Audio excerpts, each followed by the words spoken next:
네, 오늘 국민의힘 대선 경선 민심에서 10% 이상 앞섰으나 당심에서 20% 격차를 보이면서 홍준표 후보는 2위로 경선을 마무리하게 됐습니다. 관련해서 홍준표 후보는 민심에서 이겼으나 당심에서 졌다. 하지만 승복하겠다라는 취지의 SNS 글을 올리기도 했는데요. 이현주 전 홍준표 캠프 공동선대위원장 연결해서 이야기 들어보도록 하겠습니다. 안녕하세요. 네, 안녕하세요. 네. 자, 군말을 빼고요. 바로 여쭤보겠습니다. 일단 이번 선거 결과 어떻게 봐야 되는 겁니까? 네, 어쨌든 저희가 일단은 열화와 같은 성원과 지지를 보내주신 국민 여러분께 너무 감사드리고요. 네. 저희가 예상했던 것보다 훨씬 여론조사에서 많이 나왔습니다. 사실 48% 넘게 나왔잖아요. 이 정도의 지지를 여론에서 받는다는 건 사실 본선에서도 힘든 일이거든요. 그렇습니다, 사실. 네네. 그래서 너무나 감사드리고, 그리고 더더욱 이렇게 20대에서 70몇 %의 지지를 받았습니다. 아, 그 세대별로도 투표율이 다 나왔나요? 네네네. 20대에서 70몇 %의 지지. 이야, 압도적인데. 30대, 40대도 각각 거의 50%의 지지 넘게 아마 그 전후로 받은 것 같습니다. 네네. 압도적이죠. 그래서 2040 세대들의 열화와 같은 성원. 그래서 저희가 사실은 이렇게 세대 교체와 함께 새로운 시대, 새로운 보수의 시대를, 신보수의 시대를 열겠다 이렇게 했는데, 저희의 부족함으로 그 기대를 충족을 못 시켜서 정말 죄송하게 생각합니다. 네. 자, 이 결과를 놓고요. 아까도 저희도 뉴스 브리핑 하면서도 이야기를 했는데 20대, 30대 남성들이 네. 패배감, 박탈감이 굉장히 크다. 각종 이 카페, 인터넷 사이트 이런 데를 보니까. 그래서 국민의힘을 계속 지지할 수 있겠느냐라고 하는 회의감이 카페에는 굉장히 지금 오늘은 많이 올라오고 있어요. 이게 어떻게 변화할지는 모르겠습니다만은 이런 20, 30대 남성들의 좌절감, 회의감 이런 부분들이 향후 대선에 어떤 영향을 미칠까요? 저희도 굉장히 걱정을 하고 있습니다. 왜냐하면 어떻게 보면 젊은 층의 기대와 열망 이런 것을 기성세대가 어떻게 보면 누른 꼴이 됐기 때문인데요. 네네. 더더군다나 이제 우리 당의 이제 현역 그리고 당협위원장 이런 어떤 당내 조직이 이제 어떻게 보면 그들의 민심의 어떤 불길 이런 것들을 막아낸 셈이 됐지 않습니까? 결과적으로요. 그래서 그분들의 박탈감 오늘도 저희 캠프에도 젊은이들이 굉장히 많이 왔었는데 울면서 돌아가셨고요. 네네. 네, 아이고 저도 아이고 이현주 선대위원장께서 지금 마음을 좀 추스르시고요. 그래서 이제 제가 듣기로는 당 사이트가 마비가 됐다, 탈당하겠다는 그런 얘기 때문에 그래서 어쨌든 저희 입장에서는 후보도 승복하신다고 하셨고 또 정권 교체라는 대의가 있으니까 또 어쨌든 좀 시간은 필요하겠지만 협력을 해야 할 텐데 과연 그렇다고 해서 지금 젊은 분들 같은 경우에는 누구 말 듣는 사람들이 아니에요. 그분들이. 그렇죠. 저희가 예를 들어서 저나 우리 후보가 말씀하신다고 해서 이게 이렇게 이리 가라 저리 가라 한다고 되시는 분들이 아니시거든요.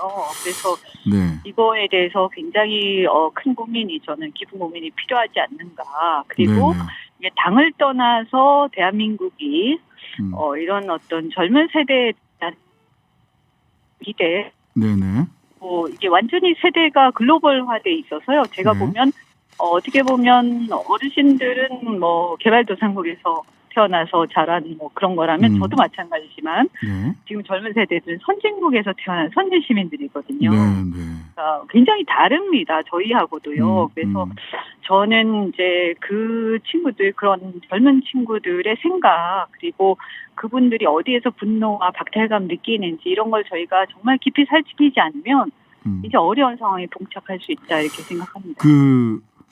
지난번에 다른 언론에서 우리 이현주 전 의원께서 당협위원장들을 네네. 굉장히 사실상 뭐 정치적으로 압박했다 이런 말씀도 하셨었고, 그 다음에 어제 윤석열 캠프 측에서 9월달 10월달에 들어온 18만 명의 당원 중 윤석열 후보를 지지하는 당협 소속의 당원들이 11만 명이다.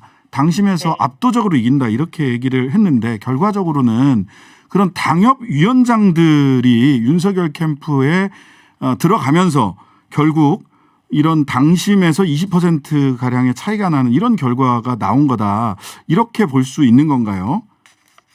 네, 뭐 그런 영향이 꽤 있겠죠. 그리고 이제 좀 아쉬운 것은 이제 당원들이 이제 어떤 자율적 투표와 소신 투표를 많이 이제 해주셨으면 하고 저희가 기대를 했는데 뭐 저희가 좀 부족한 점도 있을 거고요. 또 어떻게 보면 이것이 지방선거를 또 앞두고 있다 보니까 그렇죠. 예, 지방선거 공천 문제하고 엮이면서 그것이 쉽지 않았던 것 같습니다. 소신 투표를 유도를 하기가요. 네. 자, 이후에 향후에 홍 후보님하고 좀 이야기 좀 나눠보셨나요? 홍 후보님은 어떻게 이후에 행보를 가져가실지. 오늘은 일단은 뭐 그런 말씀을 이렇게 깊이 나눌 만한 계기가 그 상황이 아니었기 때문에 집에 들어가셔서 좀 쉬시라고 말씀을 드렸고요.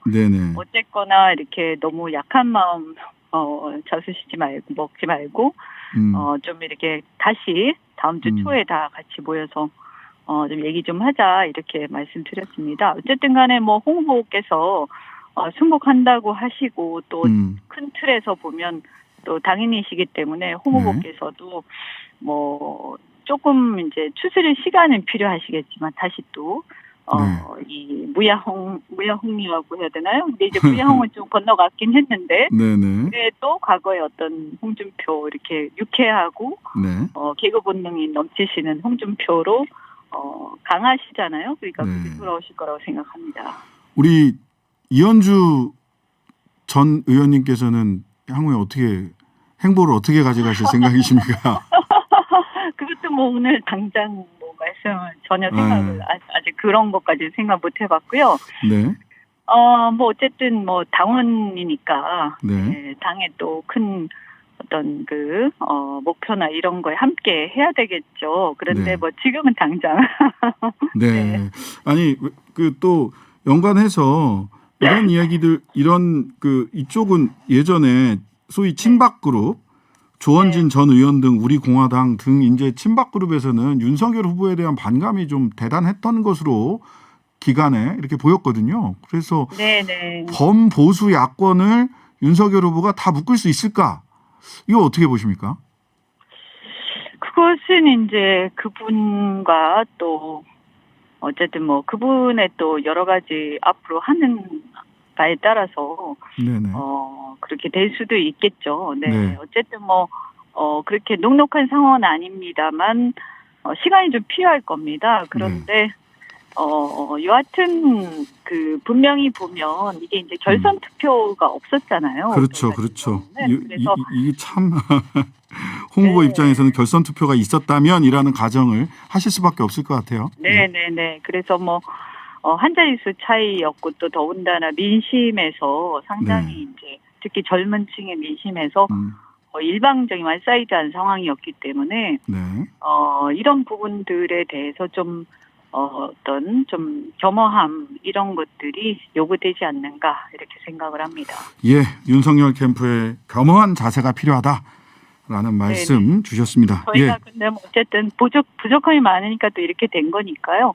저는 뭐 홍 후보께서도 앞으로는 조금 더 이렇게 당내에 이런 부분들 그래서 좀 더 뭐 앞으로 또 다시 나오시든 안 나오시든 저희하고 같이 그런 부분들은 좀 더 개선을 해서 우리가 또 전체적으로 대한민국이나 우리 진영의 발전을 위해서 또 기여할 수 있는 게 있으면 하자 이렇게 생각하고 있습니다. 네, 오늘까지는 이렇게 부르겠습니다. 홍준표 캠프의 이현주 공동선대위원장님이셨습니다. 감사합니다. 네, 고맙습니다.